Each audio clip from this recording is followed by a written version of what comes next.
I was here 2 weeks ago, do you remember?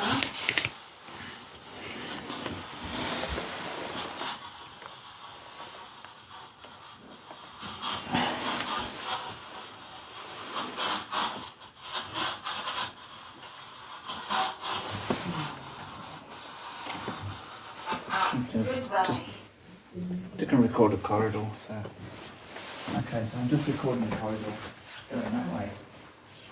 Oh yeah, go, yeah, that'd be good. So I've got the temperature there.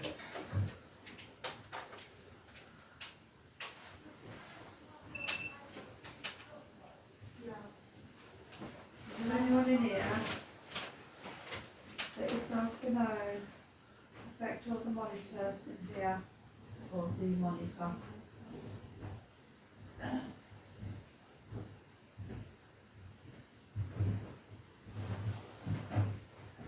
We're not here to hurt you, we just want to communicate with you.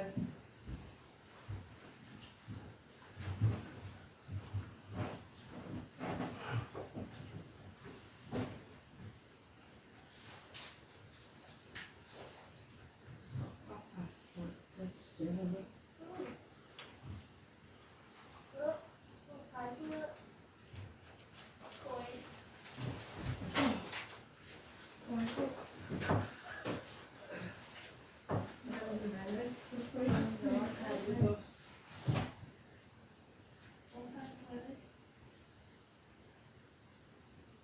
I'll tell you what, joining their bodies back in the day.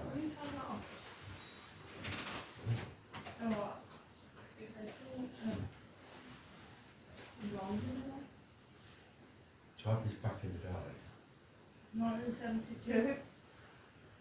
cost you A lot of them. don't forget on me, because you'd have that was, where's the front that was wet that way? Yeah. So that must be up to the third floor there. There's a lot of books on coins in here. What, if you stayed there, I want to go up to the other. Is there Oh, anyone with us now? Are you, if there is, are you human? Or are you pretending to be human?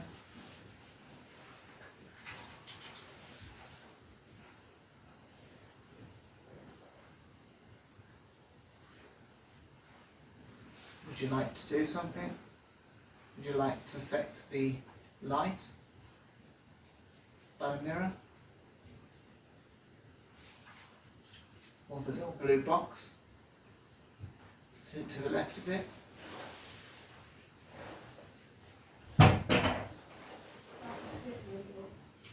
Oh, that's weird. Bridge? No. I'm just in this bedroom with the door shut. The light's just started flickering. Oh yeah, I saw that. Can you affect that light again, please, if you're really here? Can you turn it off? That's you doing that. Can you do it again, please?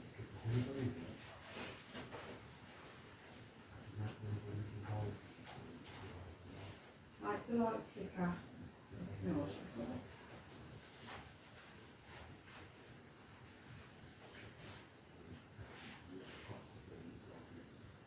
Tap on something.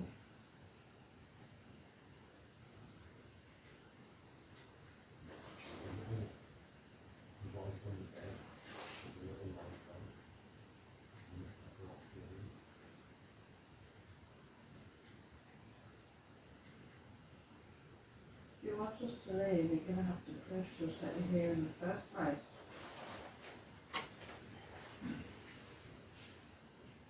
If you're intelligent, then why are you still here?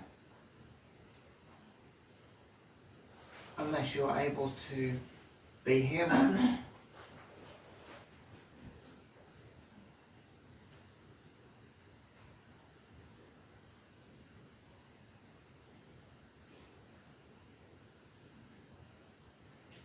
You see, the thing is, I don't actually believe in ghosts.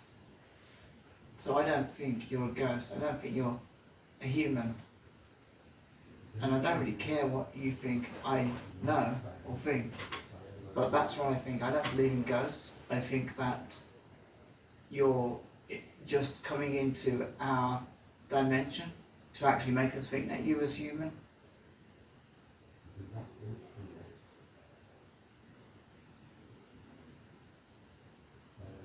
And I think you're intelligent. If you are a ghost and you are intelligent and you are somebody who used to be flesh and blood, then do something if you're able to.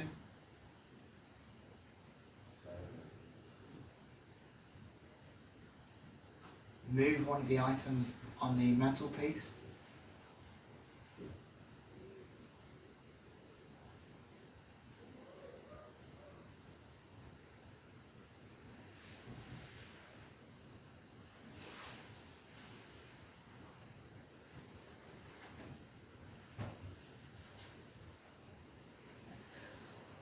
It's kind of random that there's a cuddly seal on the... Is that a seal? Yeah. Yeah. Yeah, that's what it's Do that or big hairy worm. Come on. I think you made it. I'm open to communication.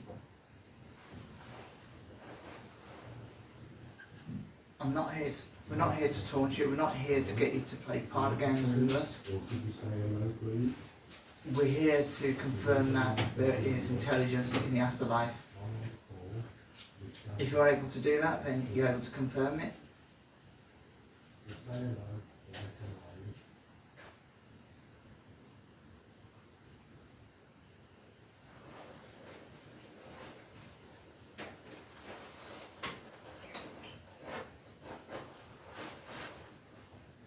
Can you bang on the wardrobe from the inside? Just to scare Kim? I was here last week. Do you remember Kim last week? This lady was here with you last week. If you remember it, mate, like the loudspeaker on the lamp. I was in here with a bunch of others and we were talking, so yeah. You can't be that intelligent if you can't even like the loudspeaker.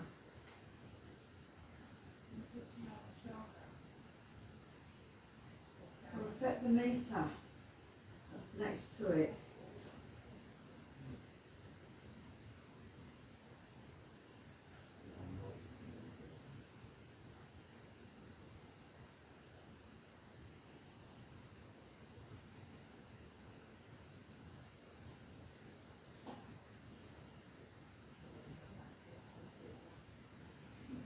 Are you a woman?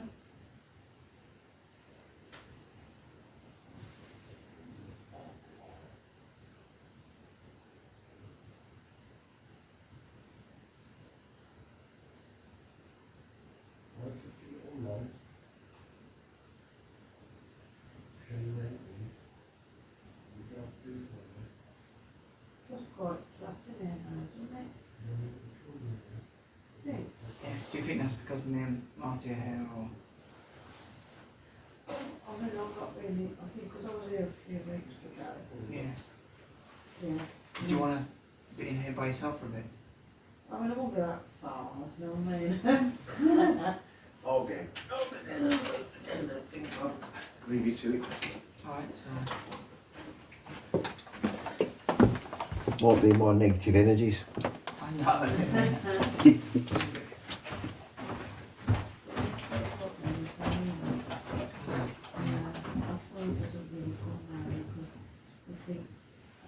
Blocks everything it comes. Come on then, just make out now.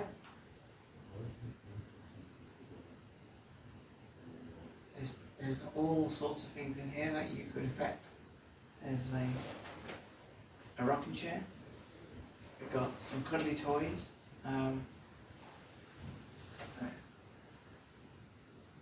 We haven't got a fondue set.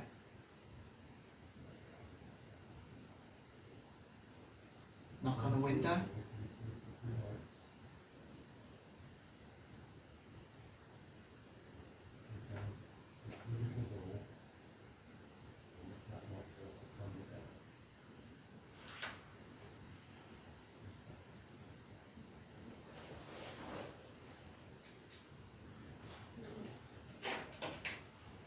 Spider webs.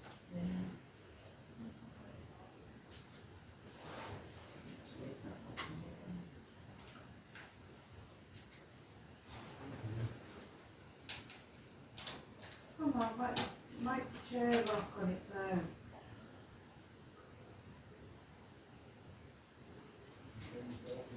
Make it all, this all powerful spirit, make the chair rock on its own.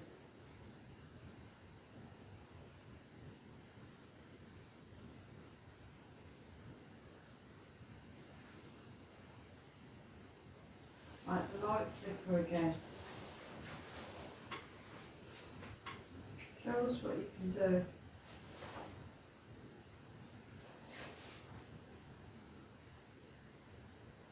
I mean, the fact that light stayed quite.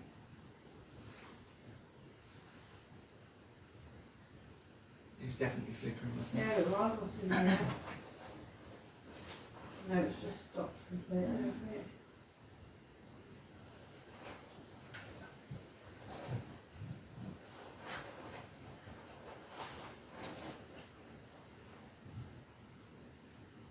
So if you're here with us, step through the veil, come into our dimension.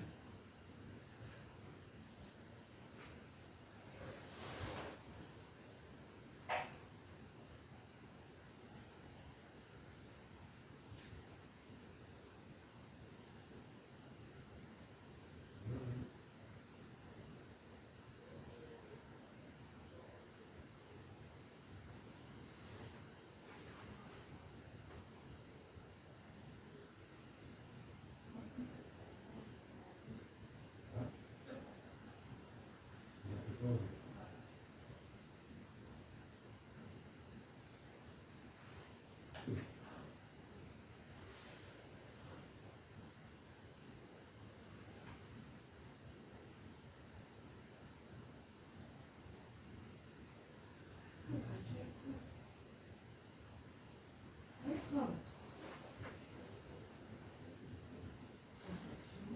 Next to us.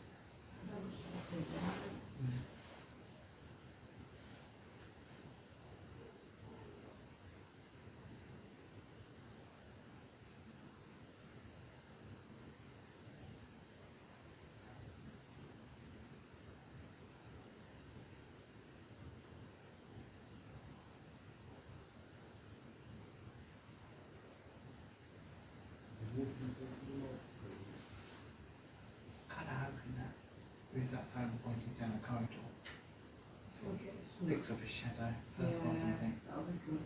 That would be outstanding. Yeah. Did I tell you about my dream? No. Because over the last 2 years I've started having some really strange dreams. Oh, yeah.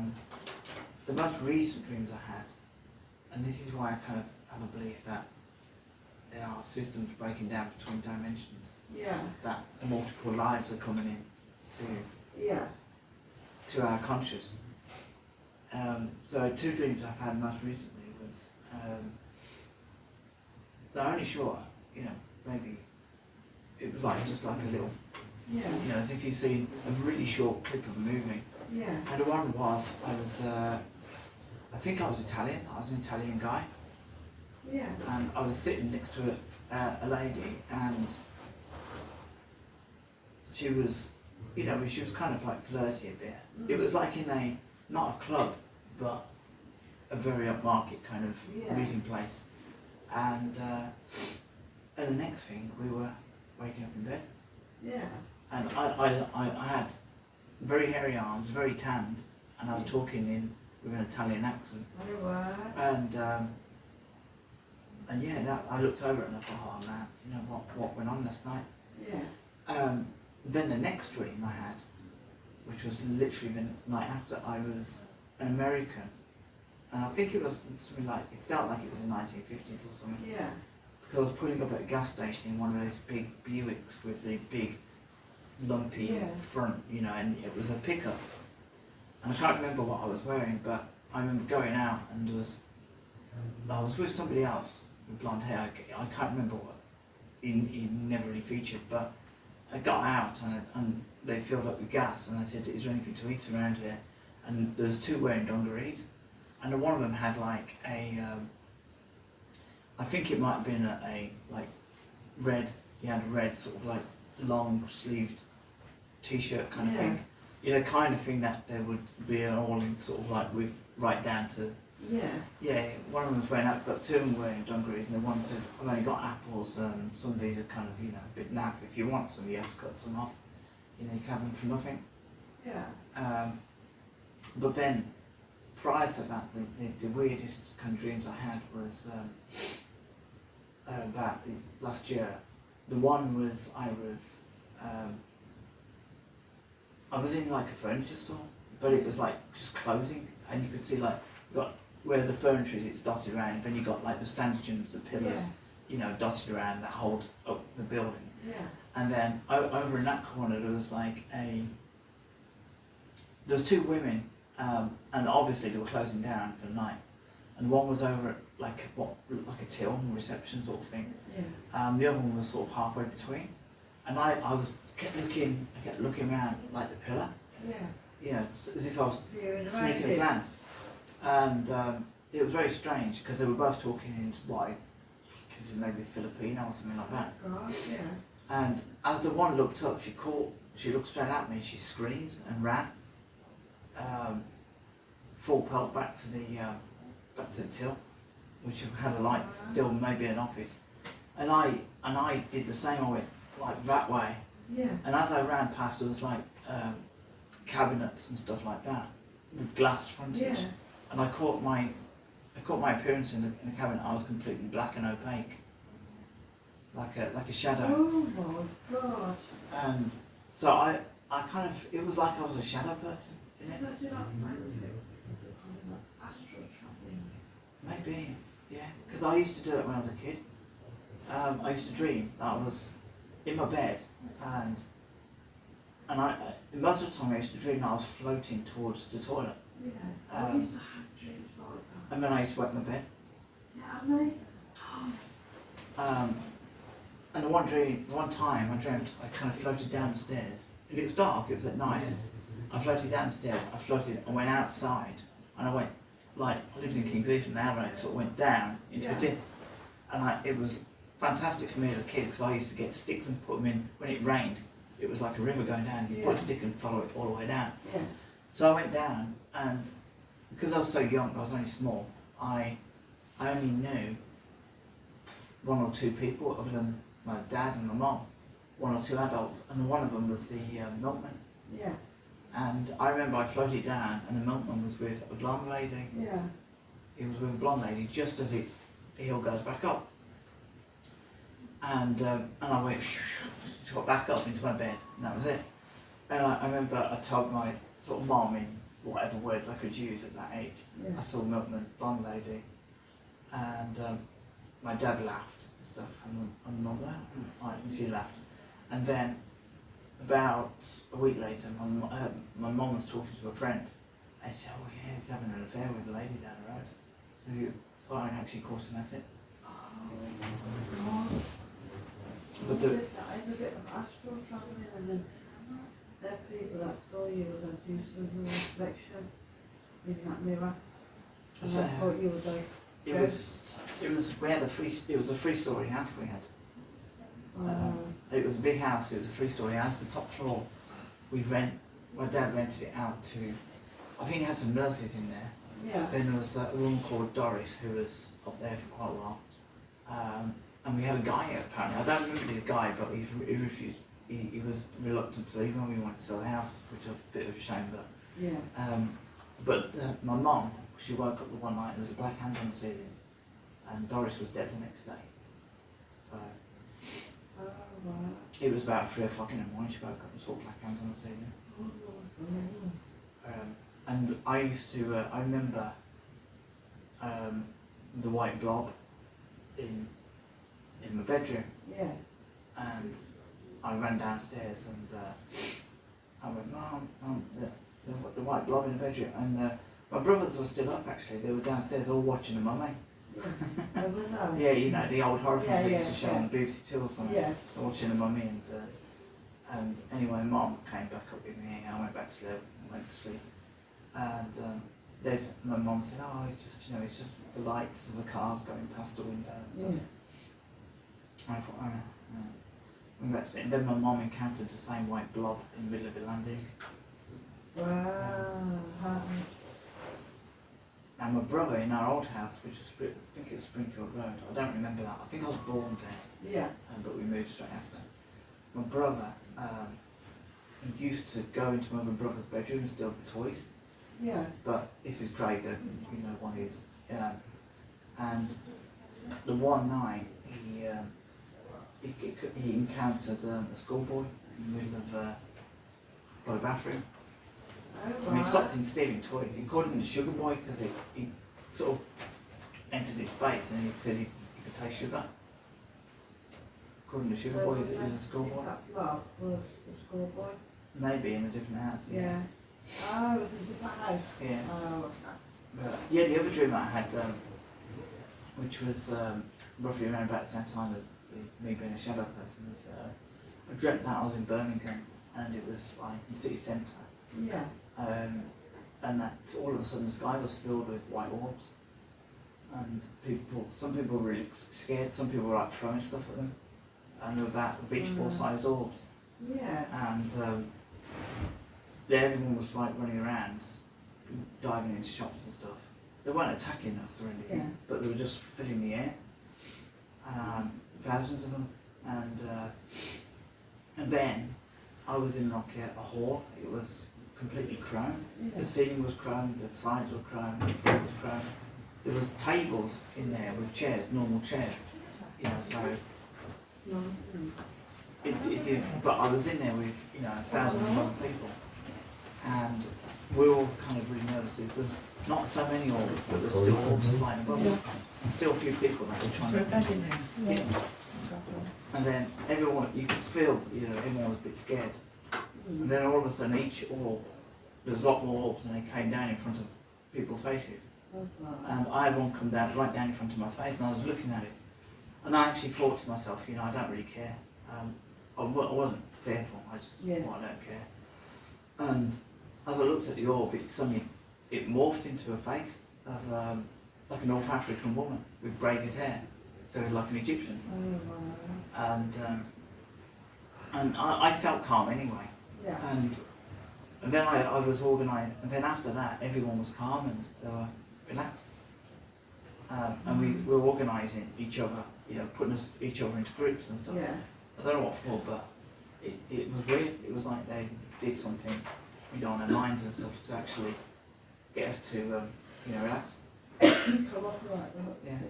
So that was like, yeah. I wonder if you were finished doing that structure. That really at this moment think about that. You've been in a Filipino shop and especially like screen. Yeah, that was weird because she looked directly at me and I was, and the weird thing was I never really thought about this, but you ever see these videos with shadow people and they're looking and then they get seen and then they do one as well. Yeah, yeah. And they never come running up the stairs to the assailant, but they're genuine videos. Yeah. So I think the veil sometimes, I think maybe we're expected to see, ghosts and stuff like that and have things move. Oh, I yeah. think those are the old days. I think the new days is, these days, we have to use our own. I think We rely a lot on. technology, and I think our own, we have abilities which haven't been switched back Oh on. yeah, and when you're asleep, your subconscious is more. You're more closer to that veil when you're asleep, ain't you? And they do say that our DNA has been, at this moment in time, all our DNA has been updated. And So then the option is with us to accept the 3D reality we have, or to actually move on to the 5D reality.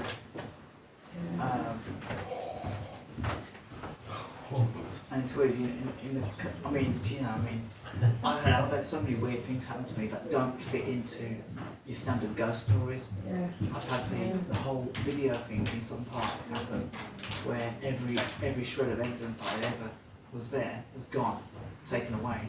Yeah. I mean, that's still, to me, the most paranormal things that happened to me. I can't remember what it was now. So I went to Sutton Park about 2019, and You probably told me about this. yeah, it was just getting towards, not summer, but it was May, so it was warm. And I thought it'd be funny to actually do a video, because this was at the time when Bumping the Night was a huge Facebook group. Yeah. Paranormal Investigations was really Yeah. going 10 ton. Each group was massively subscribed to. It was huge. Yeah. Lots of mods and everything on it. And I thought it'd be fun to actually do a video, just going through it. And I didn't assume it to be a paranormal video. I was just going to post it to my wall. Yeah. And it was going to be a nostalgic thing. There was like these huge swathes of rhododendron bushes, and it would, I can't really explain how far they went, but you know, you could take it as a young kid, probably take about 5 minutes to go through, Yeah. and you could scamper up the trees back then, and Yeah. but you can literally just walk under the branches and everything. Obviously, as a 50-year-old, probably it was not a bit more difficult. So, Yeah. but I thought it would be fun, just based on the fact I was in my 50s.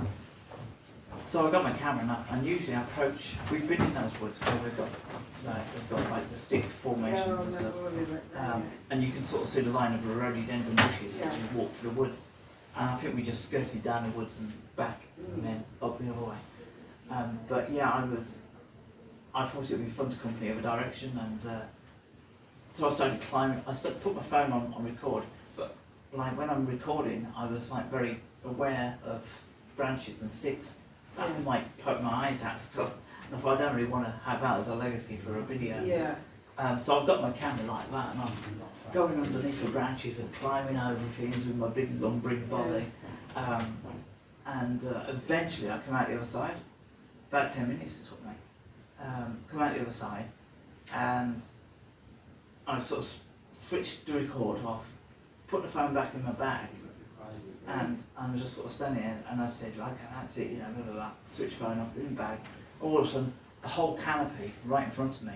So, probably, I can't think how far, like maybe twice the length of this room or something. The whole thing started swaying like that, like Jurassic Park. When they put the big cow thing in, Yeah. it was like, Yeah. but you know, the limbs of the rhododendron bushes are really thick. Yeah. I don't know, unless you climb right up to the top and started swaying, but then the whole thing seemed to be moving. Oh wow. It was like there was something bloody big in there that was like pushing everything. Oh God. Yeah. So I'm stood there for about 15 seconds while it's going on, and I thought to myself, I could run to the path, but I can't run to the path, as you know. I could hobble, but if something was in there and it was threatening and it wanted to find out if I was scared or not, so it could chase me, then by trying to move away, it could actually pursue me and just drag me back. Yeah. Whatever it is. And I sort of suspended any form of logic. Okay, I'm in Sutton Park, it's in Birmingham. It's not going to be a bear. it's not going to be anything like, you know, a squid or I don't know. So I just thought, well, it could be. Let's just say it could be anything. It could be a 15-foot tall man. I don't know. Yeah. Yeah. So as I'm thinking this, it suddenly stops. The shaking stops. So by that point, I reached back into my bag and I finished the video. And I said, you know, I wouldn't believe what's just happened. Sorry I didn't catch this on video, blah, blah, blah. When I got home, I spliced the two videos together.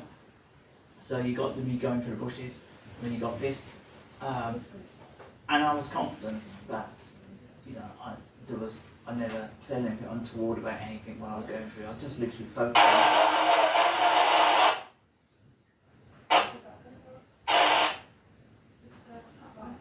That's weird. I talk at one. Who's got it? Paul's got one, and the other group's got one. Actually, can you do that again, please? Is it because we're ignoring you? Yeah. And do you like the story I'm telling? If you do, make it light, the blue box, or the noisy machine. So yeah, I spliced the two videos together and I posted them onto my Facebook wall. And I thought this was fun. Never I have to edit that out.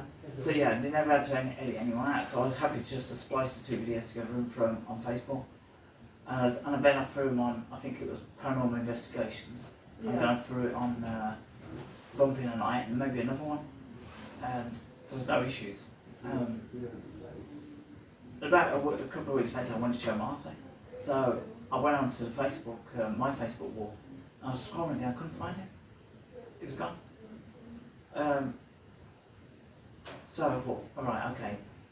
Type in, as you know with Facebook groups, if you just type in your name, it comes up with all your posts. Yeah. So I typed in my name on Bumping Night, nothing there. Typed my name in on Paranormal Investigations, nothing there. But I'm really sensible. Whenever I record something, I then will transfer it straight to a file. So it created a file, Sutton Park, May 2019, on my laptop. And I also saved it to a hard drive, saved everything to a hard drive as well. So 2 files and plus that. So I opened the file on my laptop and the file had gone. Oh my God. I thought, well, it's definitely on my hard drive because I remember saving it. Opened it on my hard drive, the file had gone. And it's odd because it wasn't directly after this, but it was a few months later. Well, actually, we then went to Camp Chase, I think, and then that's when we had a mental night in 2019, July 2019. But it's almost like I had actually captured something on it, and There's some government and without, yeah, I and think they've deleted your I think there was something in there with me, and I think I captured something on it because I wasn't looking at where I was recording. Yeah. So if I wasn't looking at the file and I put it onto Bumping a Night, how many thousands of people, how many of them were government? So if somebody had seen something on there and they thought that's not happening, then it's gone from there, but it went from my laptop, went from my hard drive. And I don't know what kind of realm or possibility that could happen, but it was that same year that I had, after we went to Cannock Chase, I then had the 2 dreams in sort of November, beginning of December, I think. Yeah. And we hadn't done an investigation for a month or so, and I wasn't even thinking about investigating at that point. I was just thinking about Christmas. So, and the one dream was there was a guy probably in his 30s, and he was looming over me wearing a black tie, black jacket, and all around him was swirling, a bit like Lord of the Rings when he puts a ring on. He sees the ring race for the first time. So all of that was swirling, and he was saying, you need to stop investigating now. And then I woke up and I was told them, like, it's so funny, so you won't believe the dream I had last night. And then literally the next night, I have another dream, and I was in like somewhere like Tesco's, and I felt it in my bones. I felt it was like at night. I walked around the one aisle, and there's another aisle which is like by a wall, and there was and the light was flickering, but there was a black woman in front of me, and she was wearing. I'll tell you what she was wearing. She was wearing black trousers, black boots. She had a black turtleneck on, and a trench coat 3/4 length. Yeah. She had very short hair, and I don't know, there was something weird about her eyes, like she didn't have eyelids. And she said to me, you've already been told to stop investigating, sort of don't ignore it. And it's weird, you know. So yeah, and yeah, with the file disappearing.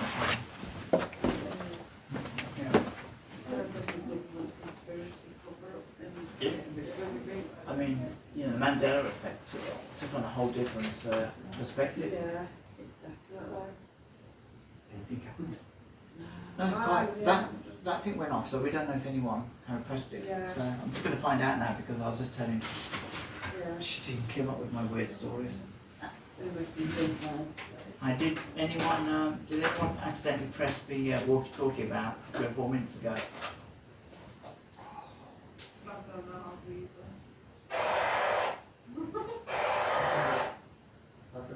Is that? We would have heard that anyway before. Yeah, okay, I mean, that was strange because it actually started going off by itself, but just a static. It was in a bag, so it's not been touched. Okay, that's good to know. Good to know, thank you. Oh, that was weird there. Yeah. No, nothing from us at all. Thanks, Paul. Yeah, that's a bit weird. Hopefully I've got something of that on video. Yeah, see what else goes with it, because we were talking about stuff at the time, weren't we? Yeah. So the world, I think the world is getting stranger, and things like that just kind of prove that, you know, Yeah. something's listening. Let's just see what Marty's body temperature is. Yeah. 64 degrees Fahrenheit. Let's see what a tit's showing.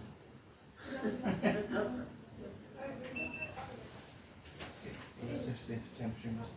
It's still about 53 degrees. Pretty cold actually. This is comfortable then, this is.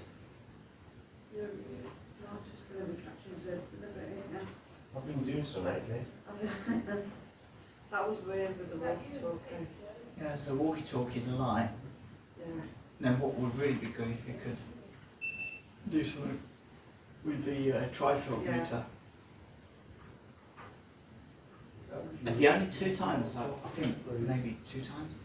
I think it's gone off about 3 times, but the 2 main times it's ever gone off. The one was definitely Daryl's.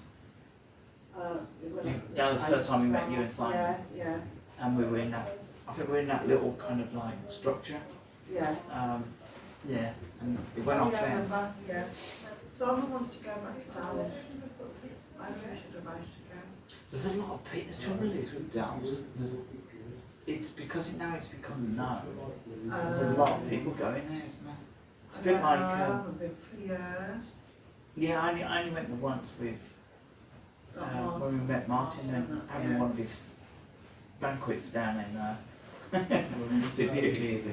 Yeah. But that was good, that was fun. There was a long bloody walk back to the car. Yeah, well, killed me. And it was freezing, wasn't it? Yeah. But yeah, I think if you go down in summer, there's a lot of people down there. So we went down to White Ladies. Was you there when we went down to White Ladies? Might have been before actually. I don't think I went, I don't, no. What's that? Where's that?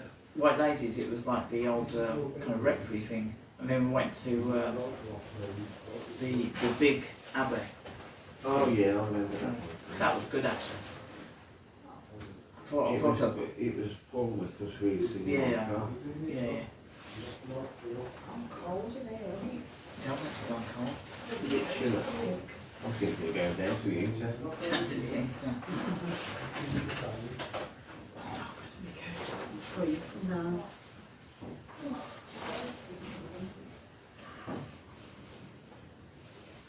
Pretty getting tired.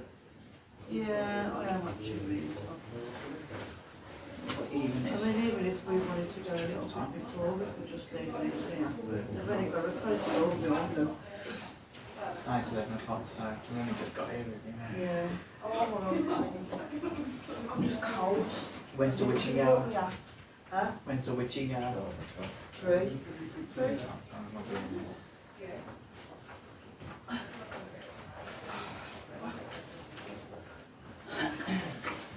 I'm just going to check the phone, see if it's still on record. Oh, hey, oh, ah.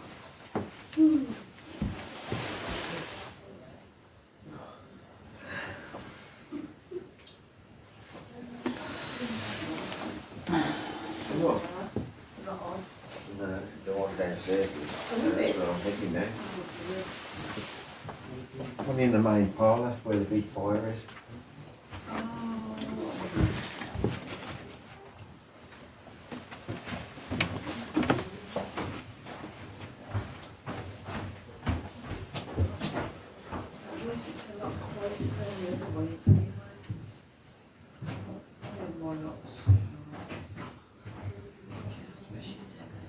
Is it many of the tattoo people? It was all of them. All of them, yeah. Yeah.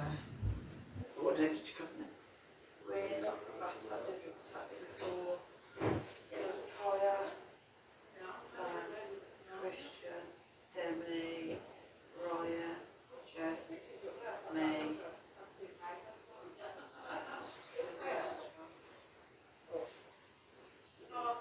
Rob.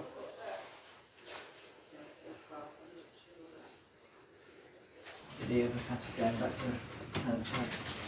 They all want to go back to the church. Yeah, none of them want to go back to Chillingham now. Go back to where? Chillingham Castle. They all come to Chillingham with all this. They're not liking.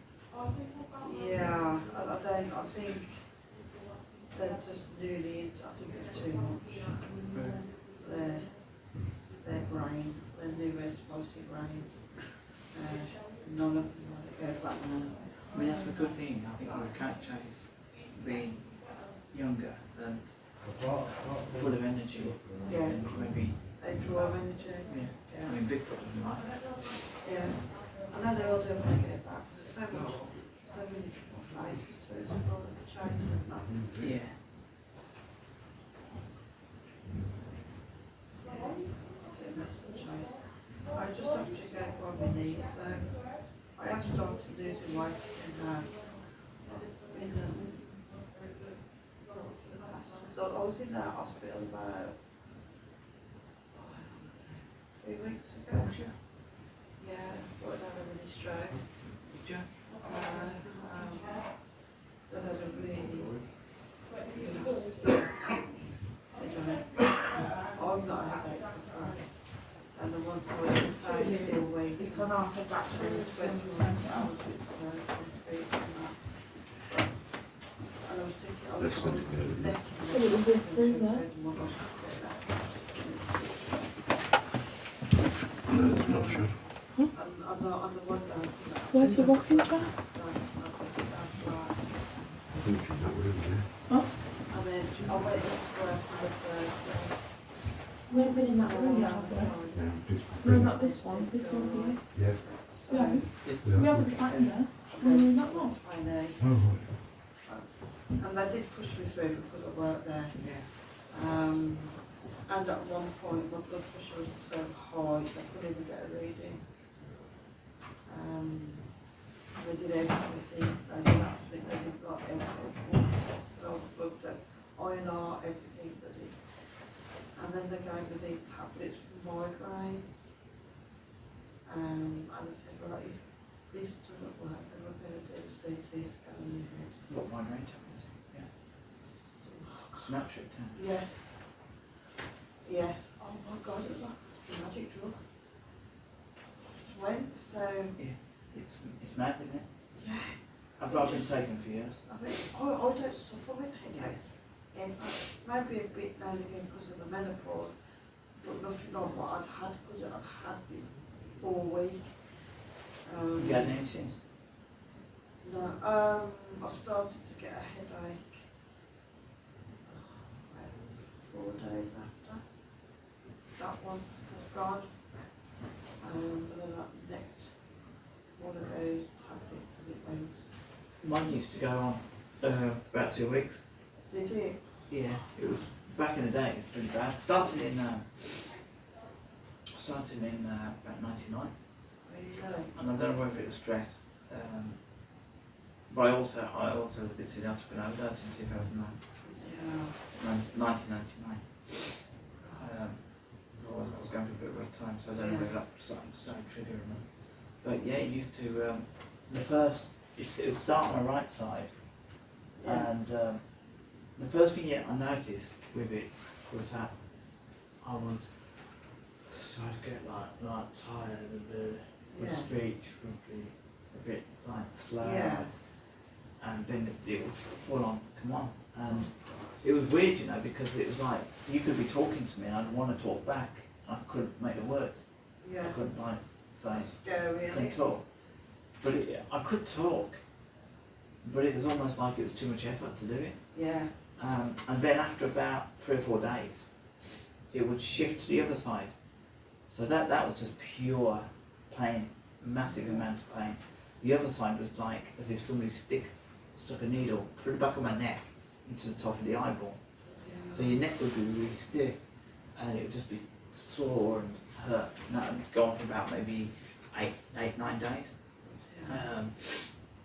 And what I found in the end, and I found it by accident because around about the time when I met Paul, and we went probably just before we went up to Milford Common when we heard the wood knocks and the thumping. So I went to the doctor because I was worried about stuff going on in my stomach and that, and they come back with like, oh, you've got incidental gallstones.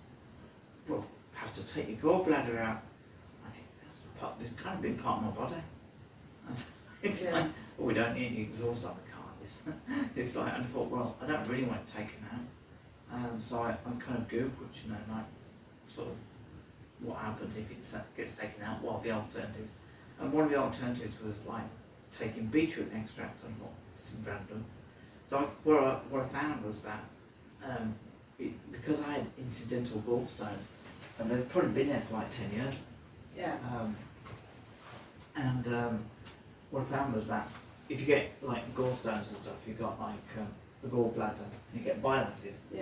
And what happens is there's a sort of a process where like the gallbladder kind of releases bile acid, which then breaks down the food, which then sort of says, right, we'll keep the vitamins, keep the good stuff, get rid of that crap. And that wasn't happening, so I was getting backed up inside.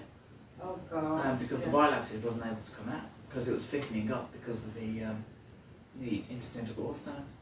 So I was getting this build up. And I always found that if I got to go to the toilet, the headache would kind of move quicker, you know, if you know what I mean. So I mean, Was it toxins then? yeah. I mean, I was using different methods to actually relieve that. I mean, you know, you try everything. When you got them, I'll do that. So, so magnesium to kind of break down the gallstones, and sort of beetroot extract sort of kind of made the bile acid kind of like very free and lubricated, you know, like a well-oiled machine. And that cut my migraine. I was getting migraines for like once a month for about 2 weeks. That cut my migraines down to about once every 2 or 3 months. I've got 2 gallstones because I had to have scans a few years ago. Yeah. But I've never been a headache, but that was scary. But yeah, that might be, you know, it might have been that the gallstones have sort of moved a little bit. And I'm going for the menopause as well. But do you know what? I have started being more mindful now. I'm not dieting, I'm making better choices. It's kind of helped. I think gut health is really underestimated. And what I know is that there's as many nerve endings in your gut as there is in your brain. Well, really? Yeah, and the two is 100% connected. So if your gut gets bad, your head's going to get bad. You might, I mean, if you've never had migraines, you might just kind of feel a bit lethargic on days. But I did until I started eating better these past 3 weeks. You know, because I more or less started my health eating after I found out there was a possibility that they thought I'd had a mini stroke. I hadn't. It was a really bad migraine. But yeah, Sematriptan's brilliant because you take it and it opens up all the little arteries. It's amazing. Absolutely amazing. It's like a magic thing, man. It's just like within an hour. I sometimes feel a little bit sick, depending on how I take it. I've never read up. They gave me an anti-sickness with it. I didn't even know what it was. Well, I use Greg's. All I remember the nurse saying was, there you go, there's an anti-sickness tablet. I thought, I don't feel sick.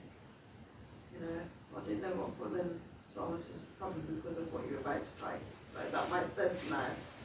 I've got another 5 of them at home, and they've actually put them on repeat prescription at the GPs already. Yeah, it's worth it. I mean, I only get given 12, and they last about 2 months. Yeah, Take them when you think you've got something coming on. yeah, that's what she said, if you feel you're getting something coming on, take it as soon as possible. Yeah.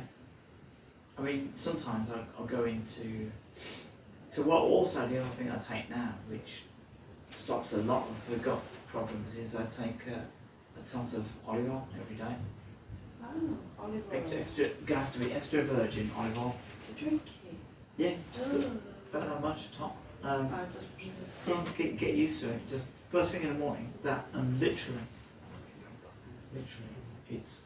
I'm like clockwork then. I'll drink. Yeah, I have top of that. I have vitamin C sort of dissolvable tablet. yeah, Not that bad. And then I have a glass of water with naproxen. yeah. And then I don't eat anything then. And then about 10-15 minutes later, go to, Oh, coffee does that go to to me. loo, and My I feel. first coffee in the morning, Yeah. that does exactly the same to me. Well, I usually have coffee when I go out. Mm, I have coffee when I head to work. yeah, And that kind of doubles down. So I clear my guts out first thing in the morning. I've never ever had that luxury before. So I take that every day now. Yeah, And obviously when I had the bleeding thing last year, yeah, I was taking because I thought like I couldn't get an appointment. I still haven't had an appointment to come for it. oh my God, really? So that was May, Yeah, and now I've kind of fixed myself. we managed to sort it out, yeah. I was taking vitamin C, zinc, Yeah, and then I was taking iron. yeah, I thought, you know what, I'll just take everything and see if it means help. But I think eventually, I know what it was. It wasn't, because I was bleeding out once. yeah. I think I had, more than I reckons I had piles or something like that, because I was at work in October. Yeah, And this had been going on, so I kind of always felt like tight, Yeah. down there. So I was worried about. That's why I didn't really volunteer any that many yeah, investigations. didn't feel well enough. I was taking a step back, and eventually in October I was working one evening, and I went to the room, and literally just a mass of blood came out, and I was like, Oh, oh fuck, like what is going on? And I got back to Em's flat and I said, just keep an eye on me, because I've no idea what's going on. And then within a week there was no blood at all. And I said to Marty, I said, like, it's bloody weird. Marty, oh, you had piles. And so I kind of googled it, and it was like, some, it's like a really annoying lump, and it can be in different places. And this was, it got to the point where you just, whatever it was, it come out and burst. so like an abscess. Yeah, it's weird. Piles are weird when you start looking into it. So it kind of burst and it all came out, and that must have been dripping going the other way as well. So it must have been Yeah. sort of something in and across. Yeah. So because it was coming out the front end, you see, it never came out the back end. So then, that's when I started. Thought, right, you know what? Because I did start taking olive oil beginning of last year, and I kind of found out I was a bit too lubricated down there. Yeah. So I thought, it's kind of annoying, Yeah. And my brother said, oh yeah, I found that as well, because he's retired now. He looks at all his health things. Yeah. But yeah, I started taking it straight away. I thought I'm going to take olive oil now, because whatever happens from here on in, I don't want to be sort of like bummed up. Yeah. No. Yeah. And No, touch wood, since October, I've been fine. That's good. So maybe you find what works for you then. Yeah. Just eating. I'm trying to eat more good gut health food. So I've bought chocolate and stuff and crisp, but I have I like to know it as well though. As well. yeah, I have things like sauerkraut and stuff. Just Yeah. it's and ferment and is it called kimchi or something like that? But it's Oh, like I know fermented which- vegetables. I know which one, yeah. But I know, and weirdly enough, I had sauerkraut about 3 years back, something like that. But for some reason, I'm tasting it different now. It seems to be right. Yeah, Just yeah, gotta, I think that, the more older we get, our taste buds change with it, I think. There's stuff that I eat that I would never used to eat before. I just eat a lot of fruit and veg now. yeah, I feel better for it. I don't feel so sluggish. yeah. Yeah, and I think my blood pressure's coming down. I've had to do for a week for the doctor, because I don't want to take tablets if I don't have to. If I can control it with diet. You know what I mean? 'Cause when I lost all that weight, my blood pressure went The tip, textbook. yeah. Cholesterol, blood pressure, it all goes down. Yeah. I mean, the highest my cholesterol's been is only about 5.3, which is not really nothing. And that's when I've been at my biggest. You just got to keep the, things like stress away from the door and, anything that's going to sort of trigger. Yeah, that's why I try and stay away from positive people now, and I'll make sure I take the dog for a walk. As soon as I get back from work, Yeah.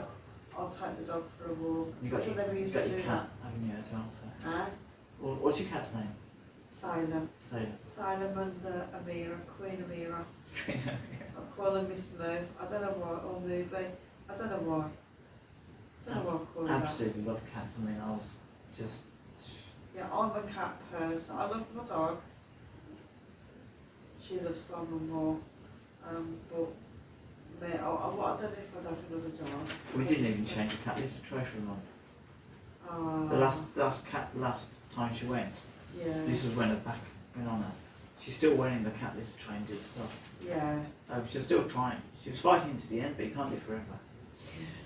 No. And when they put the cannula in her, she put her one paw out, she went, like reaching out to me. Oh, that's heartbreaking, isn't it? Yeah, I mean, but I had to see it. I mean, She needed you with her. I've always ducked death. Yeah. I've never been in a position to see death. Yeah. And when my dad died, it was 2009 when my dad died. He'd been dead a month in his kitchen. Really? Yeah, and I don't know how my brother knew about it, but my brother found him in the kitchen, and he was decomposed in the He was kitchen. living on his own.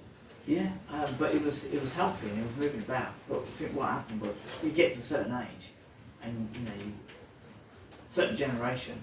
I don't know if it'll be for the future as well, but a certain generation they have a tendency to get like diabetic and stuff. Yeah. It's just an age thing. Yeah. So he was doing the old EpiPen Insulin thing, and stuff. Yeah. and but we kind of did a bit of detective work. So at first we thought it was foul play, because there was a table in the living room, the glass that had been broken, like Yeah. the actual edge of the table was broken. So we thought it was foul play, and but they said it was impossible to tell anyway, and it probably wasn't. But the neighbours sort of remember him gardening, and also he had I think it was a Daily Mail television pull-out, Yeah. and he'd circled some things on that on the television pages.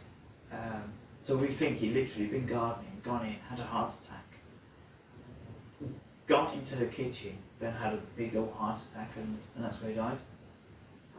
Because if he'd been able to, he would have, it was a fighter, he would have got to the phone or something and phone an ambulance. It must have had a cardiac arrest then. So I never saw my dad in the kitchen. I never went in. When my mom died, she was down. I was 20, and it was at Mount Hospital in Warsaw, and she just said, "I've had enough." And for some reason, it was really weird because all my mum said was, "Oh, I've had enough." And then next thing, she just started, and then they said, "Oh, you need to leave. You need to come out." And she was in the coma. So, but I never actually saw her die, Yeah. I saw her when she was in coma, and they said it's no good, we'll switch it off. So when Molly died, the cat, and cat's different to a human, but it's family. Yeah. And it's the first time I've Cats are ever. still your babies. Your animals are still your babies. I first thought it was important to actually just see the end. So I managed to dodge out with a previous cat. Yeah. It's good for me. But she just wants to see. Did I tell you about there? when I was going through a really bad time at work? I can't remember what it was now, probably about 2018. Yeah. It was getting bad. And I had two dreams. It was weird because my dreams tend to come in pairs. Yeah. I had two dreams, and the one was with my mom, and it was like old. It was like this big hotel, like kind of thing you see in a film noir. Yeah. But it was a big hotel, but it was set in a very stark, barren kind of, you know, like something like East German kind of thing from the Cold War. And you went into the lobby, and there was nobody about. Nobody, you couldn't see anybody in this hotel. Went upstairs, and there was a very sort of rich wallpaper, dark colours, dark carpet and stuff, like a 1930s type vibe to it. And eventually I got to this door, knocked on the door and went in. My mum was in there, and she had all her paintings around her, easels and stuff like that. And it sort of went, like, it was a nice room. It's like, but she said, I said, you know, you could, I said, you know what you're doing? She says, I need to tell you, I'm not coming home. This is where I live now. Oh, wow. And then, then the next night, I dreamt that. Now, bearing in mind, my dad wasn't sociable. He wasn't, he was morally 100%, you know, fantastic. Yeah. You know, he taught us to, you know, all for his stuff that, you know, you'd want dad to teach you. But when it came to emotions and stuff like that, and anything like that, anything sociable, you know, I never saw him with mates. I don't think he had any friends. You know, he never did anything that was, you know, was a sociable event type thing. Yeah. But in this dream, I remember he was doing a barbecue. He never did a barbecue in his life. And he said to me, he said, no, listen, he said, yeah, everything's going to be all right. You know that, don't you? And he's never spoke like that to me. Oh, wow. So it was weird, there's two dreams. And We came to see, just to let you know. yeah, and the only other time I had my mom featured in a dream was in 1989. So that was 2 years after she died. Oh, wow. And that was in the house where, you know, she lived. And it was in Sandhills. It was one of the weirdest places. This house is nothing compared to that house. Oh, The yeah. vibes. That house there's something evil in there. Yeah, where you lived before. Yeah, 100% evil. Long corridor like this. Oh, So God. this would have been a little room where I started out in that place when we moved. And across the corridor was my mum and dad's room. Had an ensuite bathroom and a balcony Yeah. that overlooked the garden. And you go down the corridor a bit, and then there was another little room, which I later had. And then directly in front of it was another room, which kind of one side had a window to the big Litchfield Road, and the other side was onto the back garden. So it was like a double window room. And my mom obviously died in 1987. Then my brother got married. He moved out before then. Then my other brother got a house. So it was just me and my dad in his house. Yeah. And for a lot of the time, I'd be in a house. I wouldn't see my dad because he'd be doing something. And yeah, I think it was around about the June of 1989. I suddenly started waking up at 2:30 every morning. And it was like, in the dreams, I was like a blinding white light outside the window, and I'd wake up after. And it was a really weird time. Every night it's happened after that, 2:30 in the morning. And my friend, who was working at W Road Hospital, she said, it was middle of summer, so I was wearing shorts one day. She said, when did you have an operation on your leg? I said, I haven't had an operation. She said, yeah, that's a scar from an operation. I said, no, nothing. I've never had. There was like a scar. Yeah. It was like an old, you know, like you've been opened up Yeah. and stitched back together. So nothing. And then it sort of culminated around about sort of like just before September, the end of August, beginning of September, when I was asleep the one night and my mom came to me. She said, now listen, something's going to come in there in a minute. But this time I'm going to stop it for you. I'm going to stop it happening. You know, don't get frightened. And I remember I was in bed like that, like looking towards the door. Yeah. And then next thing, I woke up and I thought, oh, it's really strange. I thought the light's a bit weird in there. I was actually in the other room at the end, one of the two double windows. Yeah. And now my dad was ex-military, you see, so this was a spare room. Now he knew how to make a bed. You know, he all formula and Well, stuff. yeah, in the hospital. Yeah, that's it. So I was in his bed, and the sheets were tight around my neck like that. And I was lying there, oh, you idiot, you've had this dream and you've got up and you've been sleepwalking, you've gone into this. I wasn't prone to sleepwalking, but then if there's nobody there to witness it, you don't know. Yeah. But then I thought, hang on a second, how am I in this bed without pulling the covers out and getting in? Because they were tight around my neck. Yes.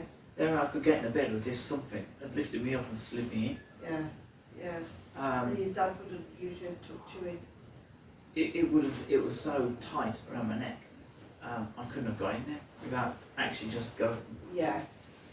So, Wow. and after that, there's no more waking up at 2:30. The scar had gone from my leg, Oh my God. and yeah, went back to normal. But that was like 80 nights. And about 4 or 5 years later, there was a woman who we met in a pub or something. It was up in town, and she was really interesting. And so I got to know her, and she was in Warsaw, so not too far from me. And so I was going around her house quite a lot, having tea and stuff, and we were talking about spooky stuff. And I said to her, have you had any experiences? And she went, oh yeah, there was, because she backed onto the Arboretum sort of thing. Yeah. And she said she was just dropping off the bed. It was like a little bit like this kind of bed, and she remembers that she just turned the light out, and then she was just nodding off, and suddenly there was a blinding white light outside the window, and in her mind she said, you need to roll out of bed now, you've got to roll out of bed now, and she almost like forced herself to roll out of bed. So she rolled out of bed, hit the floor, and the bed came down after her, and the white light disappeared outside. Oh my God. And I said, well, when was that? She said about July 1989. Oh wow. And then it got even weirder because I recounted this story on, I think it's Midlands Ghost Group. Yeah. Nick, I can't think of his name now. Anyway, he contacted me, sent me a message, and I thought, oh, this is nice, it's like the originator of the group is, messaging me about it. The girl said, we did some research into an area that backed onto Litchfield Road. It's a quarry. Yeah.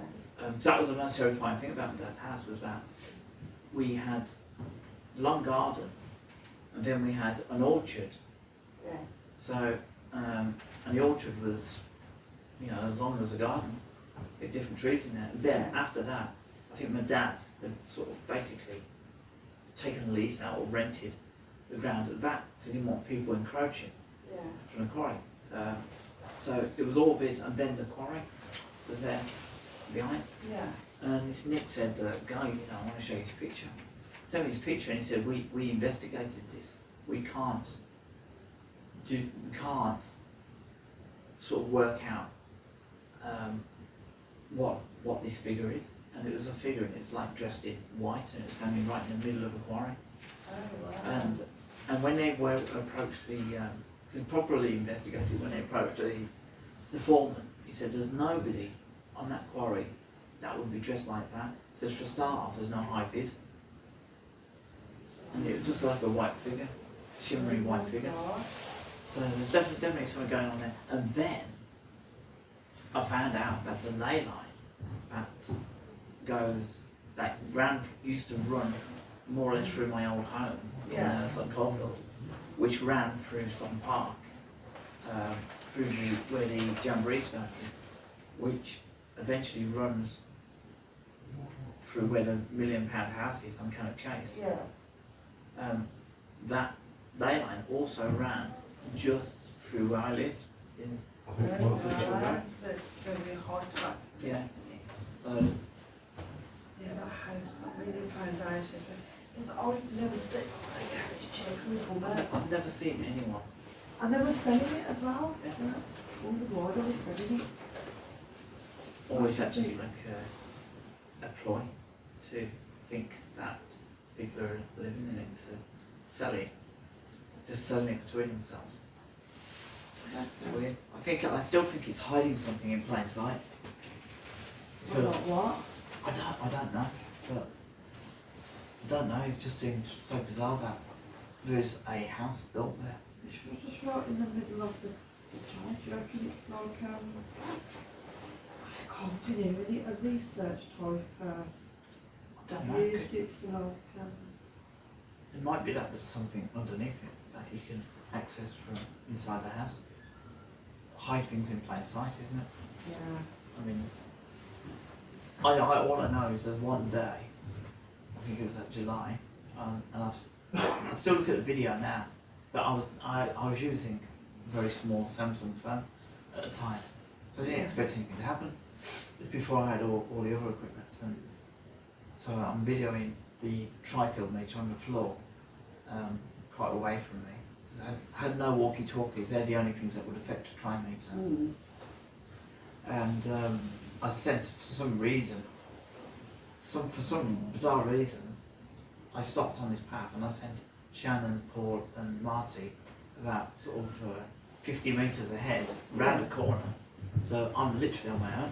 It's still daylight, so I thought, and I couldn't consciously tell you why I stopped on that Yeah. path and sent them away. But I was there with a meter, and then behind me, and it doesn't, and the annoying thing, it doesn't show up, you can't hear it on the phone.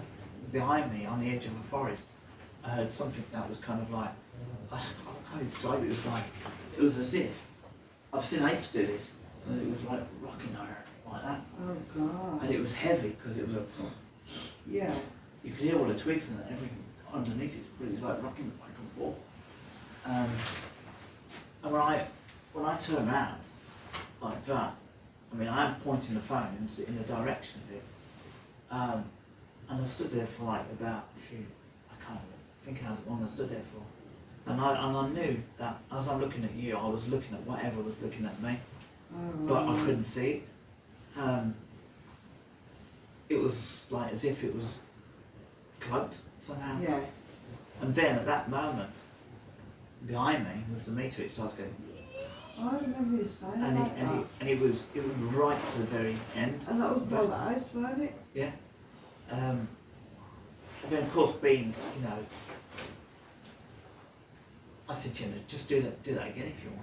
And I think it was going to do it anyway. He just went me. But that was crazy. That was the beginning of mentalness on there. There was a bird in the sky. There was nothing else in the sky. This bird, and all of a sudden the bird went high, disappeared. But the next thing, the whole atmosphere on the ground just changed. Yeah. We were walking back, you see, because they came back round. As we walked back, we walked down the little grassy path towards the lake, Yeah. the big pool thing. And as we walked down there, Paul was like where you are, and I'm sort of over here. And I think Marty, for some reason, decided once stayed at the end of the path. Yeah. I think Marty's a lot more intuitive than that's on. I think Marty knew there was something there Yeah. that, don't go down there. It's like, like black people say, like white people go into a haunted house. I ain't doing that. You catch me doing that. Marty's a bit like that. So when we walked down there, Paul was there. This green thing, I can't even describe it. It was like somebody had got like sort of a green light and it went up into a canopy and went like that. And I caught just the outside of it, just like that. Yeah. But it was really quick. I spoke to Steve about this and he said, yeah, there's been reports of helicopters that they've encountered these weird green lights. Yeah, and you could say there's a pull, maybe it's some kind of gas, Yeah. ball of gas or something. But I don't know. Anyway, we came back and then the whole thing on the, we went up onto the ring for a while. We kind of walked about a bit, and then we went down onto the ring, spent a bit of time on there. It was a lovely warm night. Spent a bit of time on the actual ring, and talking about, Paul was talking about canoe nuts and all that kind of thing. And we walked round, and Marty was way ahead. And Marty started flashing a torch down on something. I said, what were you saying? He said, "Just wait, can you see it?" So that's when I got the light scope on it, and it was like a blob that was on in the middle of a ring. And it started going like this,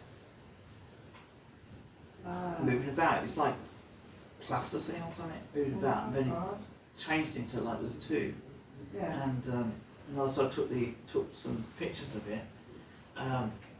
But I remember when we were at Kimber, I looked down really far and I could see like a rabbit. Took a picture of a rabbit, two perfect eyes, little rabbit shape.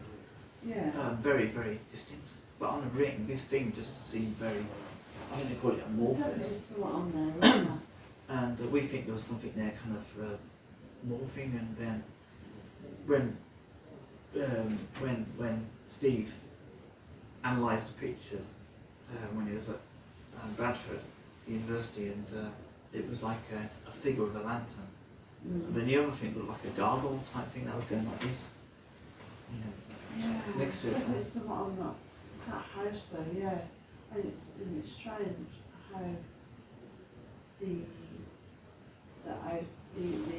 fence around it so high, they've got the electric cable things around the top, ain't they? They have, haven't they? Yeah. What's that to keep out there? I don't know. Makes you wonder whether it's like an observation thing. Yeah. Makes you wonder whether there's some sort of energy there that. What they're keeping out, or what does it prevent them from getting in? Yeah. You know? Maybe that area. I mean, that area is supposed to be kind of linked to, you know, a lot of Bigfoot sightings and It's stuff. weird, that. Was that the chair? Really weird. Like a really low, deep tone. Okay.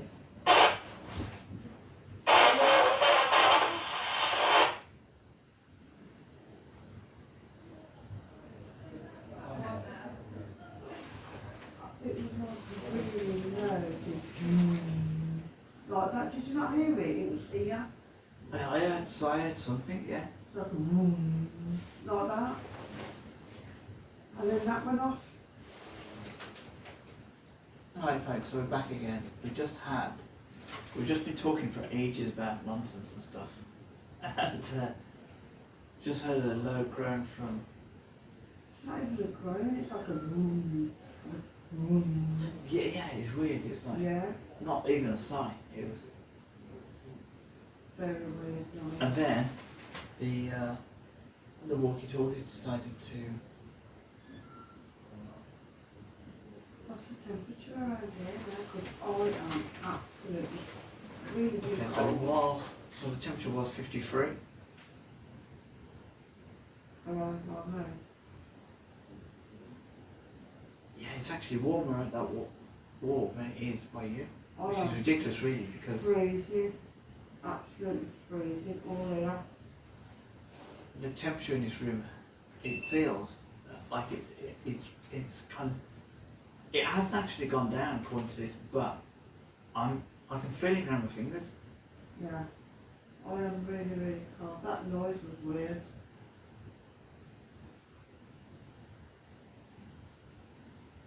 So everything over there is roughly kind of 53. And obviously the temperature in you is a bit more. My temperature's usually quite around about 35 anyway. I But usually carry it quite low. this is definitely, but I can feel that I can feel it around my fingers. Yeah, But that noise was weird. It was like a bass line boom, but it was here. yeah, Yeah.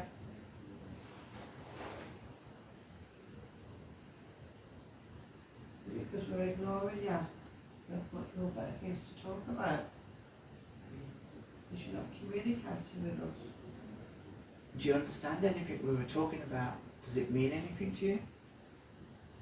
Are you connected to Cannock Chase? In any way, shape or form?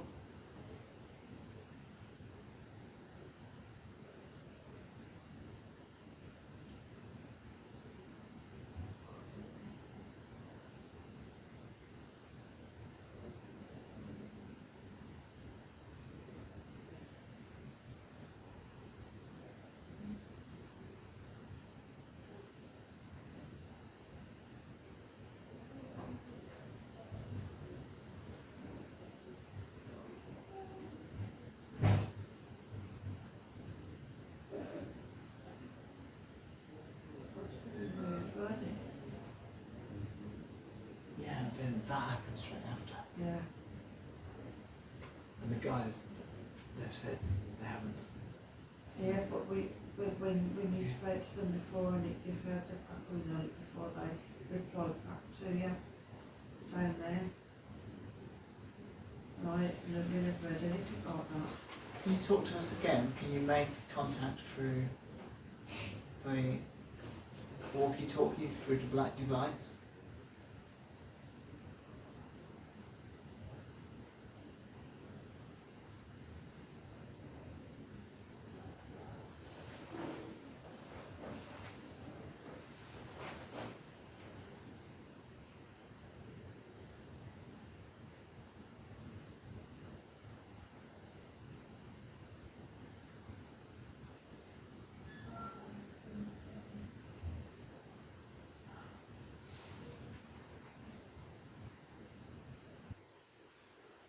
What's your vibe?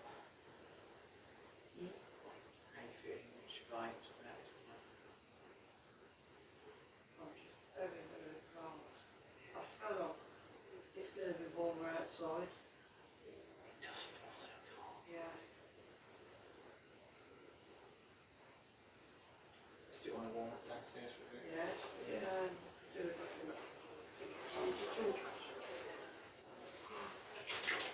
Very weird. How all that was Yeah, that's what just talking amongst ourselves and Okay, me and Kim are now coming down from the back bedroom in case you hear anything on the stairs.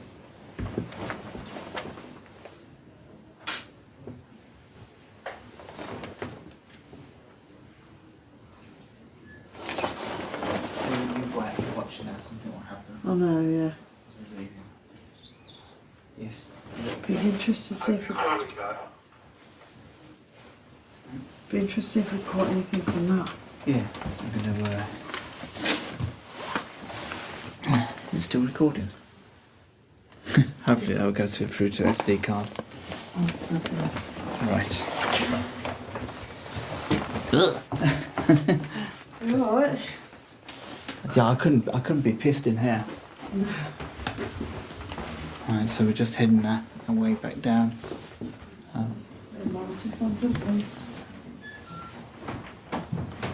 In there.